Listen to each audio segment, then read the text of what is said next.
हरि नारायण के नाभि कमल से, पेट से कमल निकला है, उसी कमल से ब्रह्मा जी पैदा हुए हैं।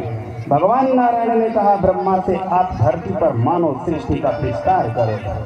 ब्रह्मा जी ने अपने संकल्प सृष्टि के द्वारा संकल्प किया कि मेरे 4 पुत्र हो जाएं। इन्हीं संकल्प के द्वारा मन से 4 पुत्रों को उत्पन्न किया, श्री सनत, सनंदन, सनातन और सनत कुमार को। बेटा वहाँ जाकर धरती पर मानव सृष्टि करना। पिताजी हम नारायण का भजन करेंगे। ब्रह्मा जी को क्रोध आया, मेरे बच्चे मेरी बात नहीं मानते हैं। किया क्रोध और उन्हीं का क्रोध दिव्य पुंज के रूप में प्रकट हो गया। बोले शंकर भगवान,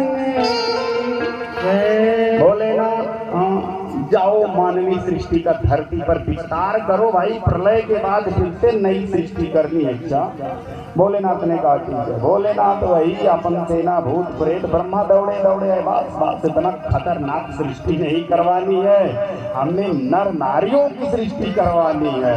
अरे तू वही तो। भोले बाबा मुस्कुराए, भोले बाबा यही चाहते भी थे, गए कैलाश पर। अब ब्रह्मा ने मान संकल्प के द्वारा 10 पुत्रों को उत्पन्न किया। मरीचि, अत्रि, अंगिरा, पुलह, कृतु, भृगु, वशिष्ठ, दक्ष। 10वां नंबर बोले नारद जी भगवान की। अब अपनी वाणी से सरस्वती को प्रकट किया और अपनी शरीर की छाया से एक संत को प्रकट किया जिनका नाम करदम है। और आगे चल करके महात्मा करदम को प्रकट करने के बाद अपने बाएं अंग से, ब्रह्मा ने बाएं अंग से एक सुंदर नारी, जो हम सब की दादी परदादी, भगवान जाने कितनी बड़ी दादी है वो, अपने बाएं अंग से ब्रह्मा जी ने एक सुंदर नारी को प्रकट किया जिनका नाम है शतरूपा, जो हम सब की आदि दादी है पहली। और दक्षिण अंग से एक सुंदर पुरुष को प्रकट किया जिसका नाम है मनु। हम लोग हैं मनु की संतान, इसीलिए कहलाते हैं मानव। ब्रह्मा ने कहा बेटा और बेटियों, हाँ पिताजी, जाओ धरती पर मैथुन सृष्टि का विस्तार करो। ठीक है पिताजी। गोस्वामी तुलसीदास भी लिखते हैं, मनु महाराज और शतरूपा के द्वारा सृष्टि का विस्तार हो रहा है। दादरे धुन ले लेते हैं। अरे स्वयं भू मनु अरोसते,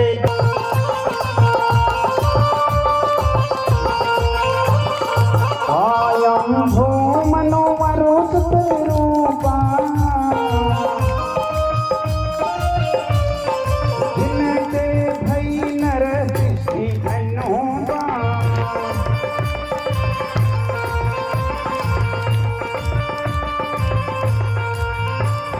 संपत्ति धर्म आचरण का,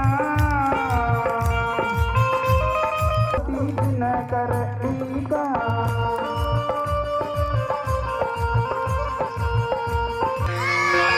मनु और शतरूप के बालक ध्रुव होते हैं। बोले ध्रुव जी महाराज की। और इनसे 3 कन्याएं भी होती हैं, आकुति, देवहूति और प्रसूति। भागवत में सबसे पहले माता देवहूति की कथा। देवहूति मैया का विवाह करदम से होता है। करदम ने कहा देवी जी विवाह कर तो लिए हैं, ठीक है, एक बात है क्या, हम भाई एक संतान के बाद अपना लोटा सोटा उठा के जंगल में तपस्या के लिए चले जाएंगे। माता देवहूति ने कहा कोई बात नहीं पति देव, आप जैसे संत का एक क्षण पाना बहुत बहुमूल्य है। ठीक है देवी जी। करदम जी देवहूति को विवाह करके अपने आश्रम पर लाए और आश्रम पर जब लाए तो तुरंत समाधि में चले गए, तुरंत समाधि में चले गए। बोले शंकर भगवान शांति शांति, आवाज हो रहा है।